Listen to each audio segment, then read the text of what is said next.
یہ ہے مقبوض بلوچستان۔ آج جمعہ 13 ستمبر سال 2024 ہے۔ بلوچستان ٹوڈے سے آج کے علاقائی خبروں کے ساتھ میں ہوں آپ کا میزبان الیاس بلوچ۔ بولان خاران میں فوج کشی جاری، ہیلی کاپٹروں کی شیلنگ، کیچ میں جاسوسی جہازوں کی گشت۔ کیچ پاکستانی فورسز نے 3 نوجوانوں کو جبری لاپتہ کر دیا۔ خضدار ڈیتھ اسکواڈ کے سرغنہ کی فائرنگ، نوجوان ہلاک، ایک شخص زخمی۔ جامعہ بلوچستان میں منشیات کے نام پر بلوچ طالبات کو ہراساں کیا گیا، فورسز کا یہ عمل قابل مذمت ہے۔ Baloch women forum.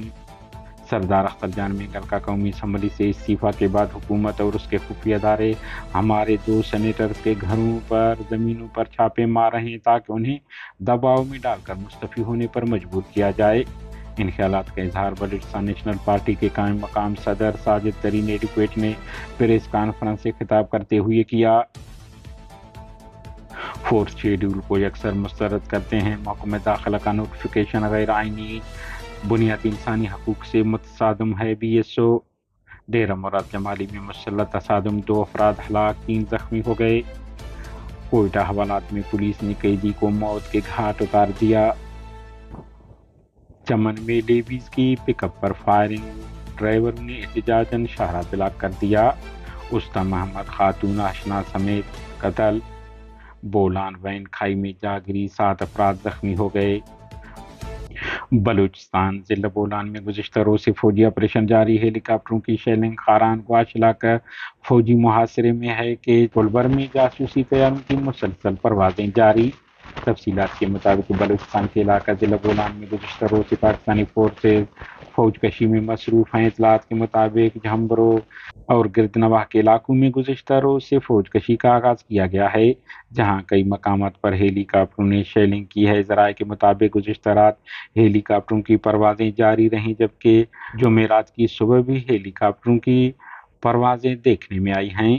علاقائی ذرائع کا کہنا ہے کہ گزشتہ روز مقامی افراد کے گھروں کو گن شپ ہیلی کاپٹروں نے شیلنگ میں نشانہ بنایا، تاہم جانی نقصانات کی اطلاع نہیں ملی ہے۔ ادھر خاران کے علاقہ گواش سرگرداں میں پاکستانی فورسز نے گھروں اور زرعی زمینوں کو گھیرے میں لے کر فوج کشی کر رہے ہیں۔ مقامی ذرائع کے مطابق فورسز چادر چار دیواری کی پامالی کرتے ہوئے گھروں کی تلاشی لے رہے ہیں۔ علاوہ ازیں ضلع کیچ کے علاقہ تم پلبر میں گزشتہ رات مسلسل جاسوسی جہازوں کی پروازیں جاری رہیں اور لوگوں میں خوف ہراس پیدا ہوا۔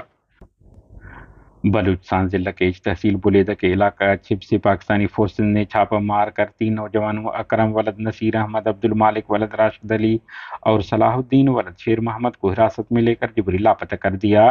بتایا جا رہا ہے کہ مذکورہ نوجوانوں کو 6 ستمبر کو چھاپے دوران حراست میں لے کر نامعلوم جگہ منتقل کر دیا گیا ہے، جس کے بعد سے وہ تاحال لاپتہ ہیں۔ خضدار زیرین 98 ریاستی سرپرستی میں قائم ڈیتھ اسکواڈ کے سرغنہ فیاض زنگیجو کی فائرنگ سے سکندر ساسولی نامی نوجوان ہلاک، جبکہ حفیظ کرد نامی شخص زخمی ہو گیا۔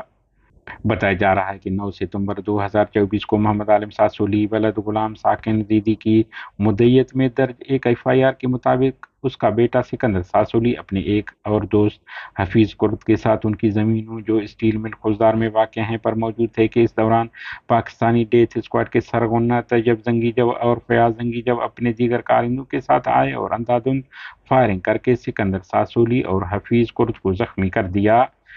بعد ازاں سکندر زخموں کی تاب نہ لاتے ہوئے کوئٹہ میں چل بسے۔ ڈیرہ مراد جمالی کے شاہ پیٹرول پمپ کے قریب مسلح موٹر سائیکل سواروں نے فائرنگ کر دی، جس کے بنا پر ایک شخص عبدالرزاق شر اور جوابی فائرنگ سے موٹر سائیکل سوار معشوق رند موقع پر ہلاک ہو گئے۔ 3 راہگیر شمن علی، مظفر علی اور پٹھانی بی بی زخمی ہو گئی۔ کوئٹہ توہین رسالت کے الزام میں گرفتار ملزم کو پولیس اہلکار نے تھانے کے اندر قتل کر دیا۔ پولیس کے مطابق توہین رسالت کے الزام میں ایک شخص کو گزشتہ روز اسپینی روڈ سے گرفتار کر کے خروٹ آباد تھانہ منتقل کیا گیا تھا۔ تھانے میں بند ملزم کو پولیس اہلکار نے گولی مار دی، جس سے اس کی ہلاکت ہو گئی۔